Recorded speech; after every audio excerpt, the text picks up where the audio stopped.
videos. Now I would like to invite my own mentor, Dr. Sreedhar. Madam will be talking on complex ptosis and their management.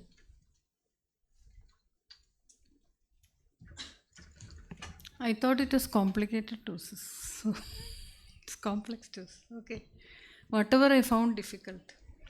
So, PowerPoint slide. ഞാനാക്കണം ഇതിൽ വന്നിട്ടില്ല. So we are 85 to 90% of the time we are happy, the patient is happy, we can get corrections as good as this. But there are instances when the patient and the doctor is not happy. So under correction, my eye looks the same, lateral eye is drooping. Lateral eye droop is always even after you correct that persists. I don't know why. Even if you correct that side more. Medial droop persists. And all those things you have to hear in the OPD. So at that time I tell the photographer, you have to, when you take the post-op photo, you have to ask the patient which eye was corrected.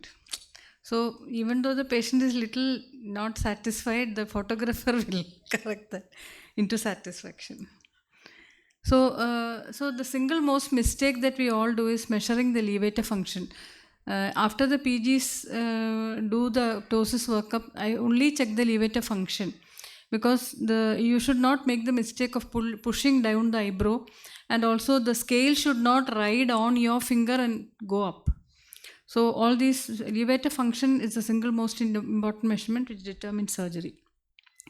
And as Indu very nicely pointed out in a talk, look down and see if it is aponeurotic or congenital. I think all of you know why it's a congenital. The palpebral fissure widens because the levator is dystrophic and fails to relax. In aponeurotic, the lid is lengthened, so the aperture will be less.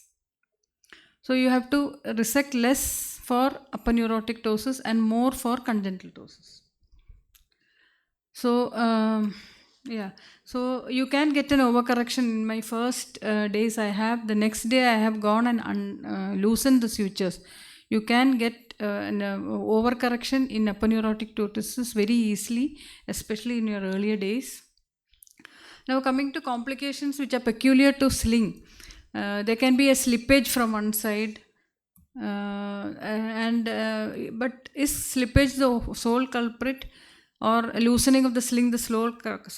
You can see that preoperatively you have to see if the frontalis of the patient is acting. If the frontalis is not acting, it means most probably the post-op, the sling will be undercorrected, because the patient is not lifting the eyebrow and you are hooking the sling onto the eyebrow. So you may have to resort to other methods, new methods like frontalis flap, etc., which I think Marian will elaborate.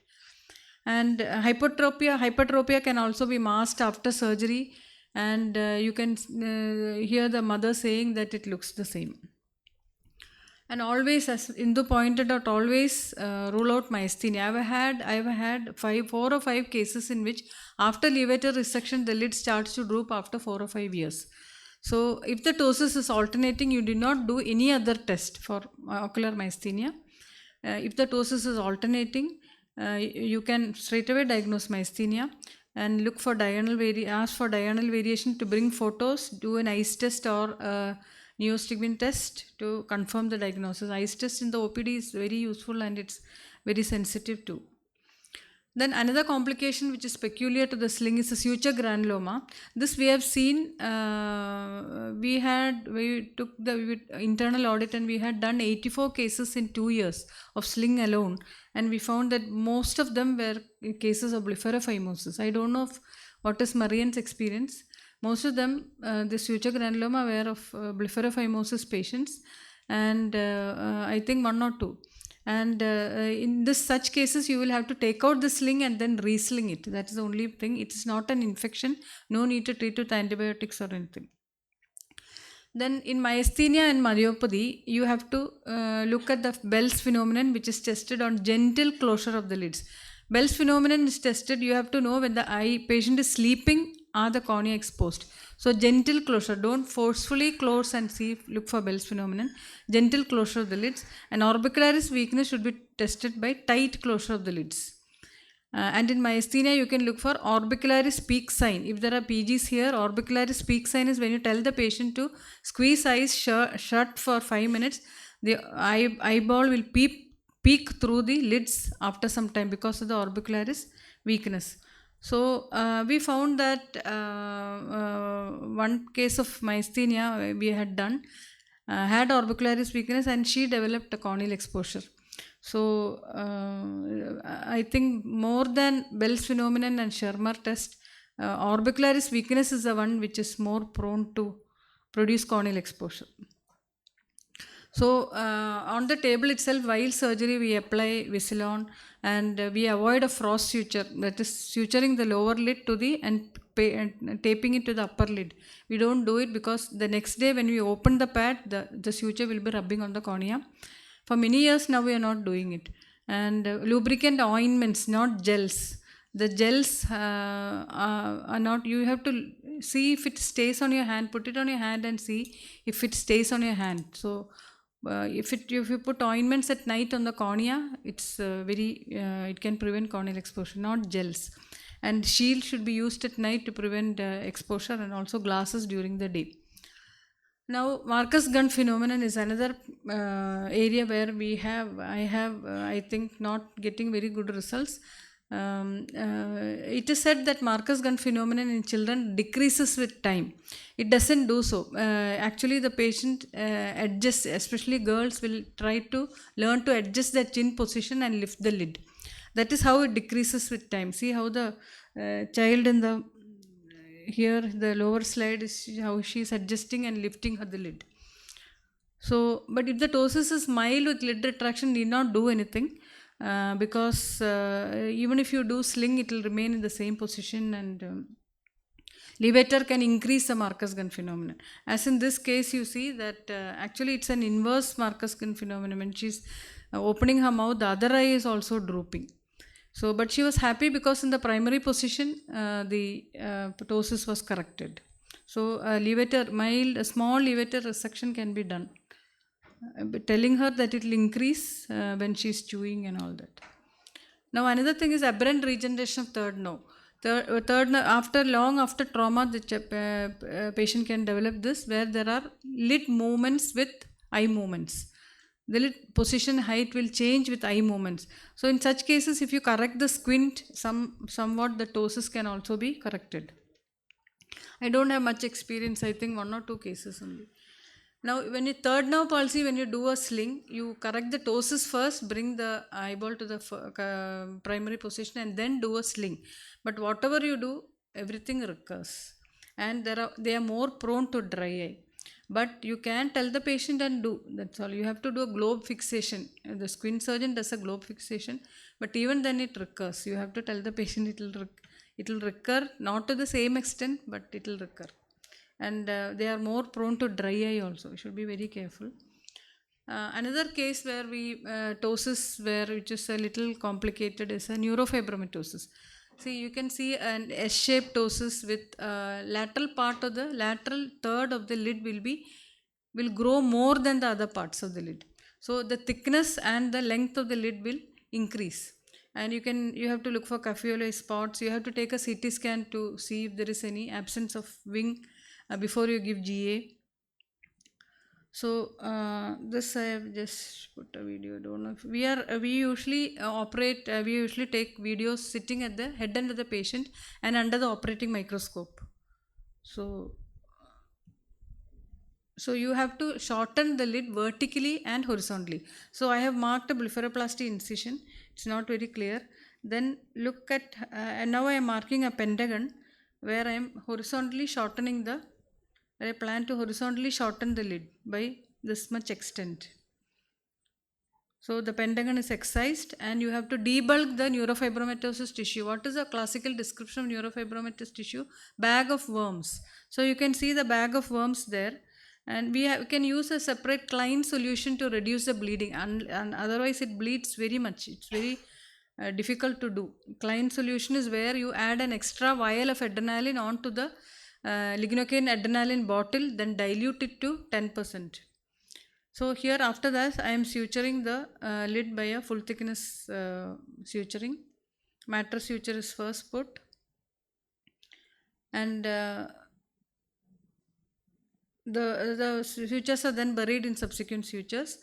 Now the horizontal shortening is done, and the blepharoplasty incision is then closed. So you will have to debulk a lot for the that bulkiness to go away. Now another condition is blepharophimosis, where there is a telecanthus and maybe sometimes epicanthus inversus, and ptosis and ectropion. So here when the child is having severe ptosis, when the child sits up, you can do a sling. At 8 to 9 or 10, 1 year of age, you can do a sling to clear the pupillary axis, and then do a medial canthoplasty should be done at least till the child should be done only till when the child is 3 to 4 years of age. So you get better results if you delay the medial canthoplasty till later ages, and then after medial canthoplasty you may have to repeat the sling. So again you may have to do a second sling. So first sling I mostly put ethibond, and then you can just take it out and do the silicone sling later. Another case is where we have to do a rehabilitation of microphthalmos and anophthalmos. Here even when the child is very small, when few months old, we put a conformer and slowly increase the size of the conformers till the palpebral aperture is increased, and then we do for some cases we do if the palpebral aperture is too small, we can do a medial canthoplasty and a sling to increase the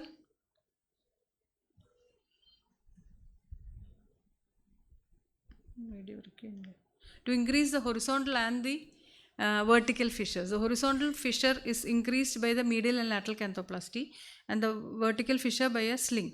So that is the medial palpebral ligament. I am disinserting it from it is lengthened actually. I am disinserting it from the insertion, shortening it, and now to get a little laxity, I am doing a lateral canthotomy. Don't do a lateral cantholysis, just do a canthotomy. And then I am coming back to the medial palpebral ligament. 5-0 double armed ethibond sutures are placed. Always knot it when you are doing that, because it can cut through. Knot the ligaments, even in lateral tarsal sling, knot the tarsal plate and then only suture it to the periosteum, closing the skin. Now I am going back to the lateral canthus, suturing the conjunctiva to the skin, reforming the lateral canthus. I have just done a canthotomy, don't do a cantholysis. You can see there is inferior pharyngeal prolapse also. Now a sling is done to increase the vertical palpebral height.